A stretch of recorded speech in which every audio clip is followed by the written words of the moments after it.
자산관계의 도입표현했습니다.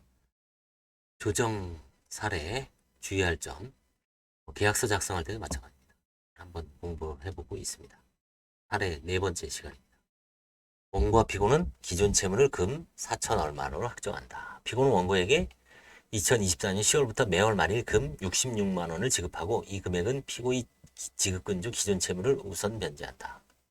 현재 대금 지급을 2개월 후 지급하는 조건은 그대로 유지한다. 피고가 이항의 조건을 수행하지 아니한 경우 기한이익 상실하고 잔액 전액에 대해 지급해야 한다. 원고의 나머지 채무를 이를 포기한다. 소송비용 및 조정비용 각자가 부담한다. 원고와 피고는 기존 채무를 금 4천만 원으로 확정한다. 이거는 그냥 피고는 원고에게 금 얼마, 4천 얼마를 지급한다 이런 식으로 써야 될 것 같은데요. 피고는 원고에게 2024년 10월부터 매월 말일 금 66만 원을 지급하고 이 금액은 피고의 지급금 중 기존 채무를 우선 변제한다. 이게 좀 이상하죠. 뭐 다른 채무가 있는 건지 좀 불명합니다. 그냥 매월 말일 금 66만 원을 지급한다. 그렇죠? 그다음에 2번 이상 현재 대금 지급을 2개월로 지급하는 조건은 그대로 유지한다. 이것도 좀 이상하죠. 뭔가 좀 불분명한 게 많습니다. 합의 내용이 그렇죠. 불명확하죠. 원고와 피고는 피고의 원고에 대한 기존 채무를 금 4천 얼마로 확정하고 다음과 같이 지급한다. 피고는 원고에게 2024년 10월 30일부터 2029년 9월 30일까지 60개월간 매월 말일에 66만을 지급하고 2029년 10월 30일 나머지 45만 8,005원을 지급한다. 이렇게 명확하게 60개월 동안 지급하고 나머지 우수리는 그 다음 달 지급하고 만약 피고가 이 돈의 금액을 1회라도 지체하는 경우 피고는 분할 및 기한의 이익을 상실하고 미지급 기존 채무금을 일시에 지급한다. 원고와 피고는 이 1항에서 정한 기존 채무 변제와 별도로 원고와 피고 사이 계속적인 거래관계에 따른 대금은 원고의 물품 납품 후 2개월 이내에 피고가 원고에게 지급하기로 한다. 만약에 요 대금에 대해서 지급하지 않으면 별도로 소송을 해라는 얘기죠. 피고가 원고에 지급한 돈이 1항의 분할 변제금 및 제2항의 계속적 거래관계에 따른 채무를 모두 변제하기 부족한 경우 제1항의 분할 변제금에 우선 충당한 것으로 한다. 그렇죠? 이게 이렇게 좀 합의 내용이 불명확한데 합의 내용을 명확하게 했네요. 잘된 조정이죠, 이렇게. 아까 이런 식으로 하다 보면 너무 불명하죠. 이런 식으로 명확하게 합의 내용을 명확하게 할 것. 사례 5 한번 볼까요? 피고는 원고에게 2024년 11월 30일까지 금 1억 3천만 원을 지급한다.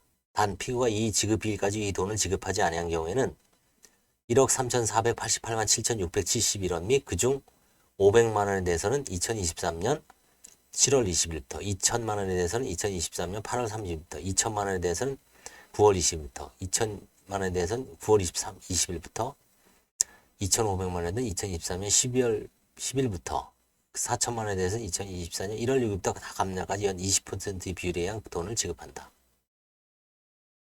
연 20%의 비율에 의한 돈을 가산하여 지급한다. 원고의 나머지 청구를 포기한다. 소송비용, 조정비용 각자 부담한다.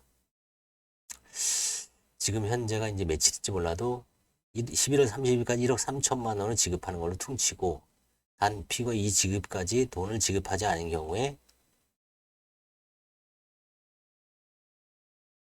그 기존에 있는 어떤 채무별로 이자를 연 20%. 이러면 너무 적었죠. 그래서 차라리 피고는 원고에게 2024년 11월 30일까지 금 1억 3천만 원을 지급하되 만약 이 기한을 넘기면 그때 연 뭐 20%를 한다든지 이런 식으로 명확하게 해야 되죠. 이걸 다시 쪼개서 이렇게 개별적으로 막 기산하면 나중에 복잡해지죠. 최종본 1항과 2항의 관계를 정하는 게 바람직하다. 어떻게 했을까요? 피고는 원고에게 2024년 11월 30일까지 1억 3천만 원을 지급한다. 피고가 이 지급일까지 제1항의 돈을 지급하지 않은 경우는 1항은 무효로 하고 그죠? 무효로 하고 피고는 원고에게 1억 3천만 원 및 그중 500만 원에 대해서는 이때부터 지급한다. 나머지 청구는 포기한다. 이게 이제 여기에는 지급하지 않으면 이걸 무효로 하고 나머지 지급하지 아니한 경우에는 요 돈에 대해서 이제 개별적으로 무효로 한다는 조항을 새로 신설했네요. 이런 식으로 1항과 2항의 관계 규정을 명확하게 하는 게 바람직하다. 그렇죠?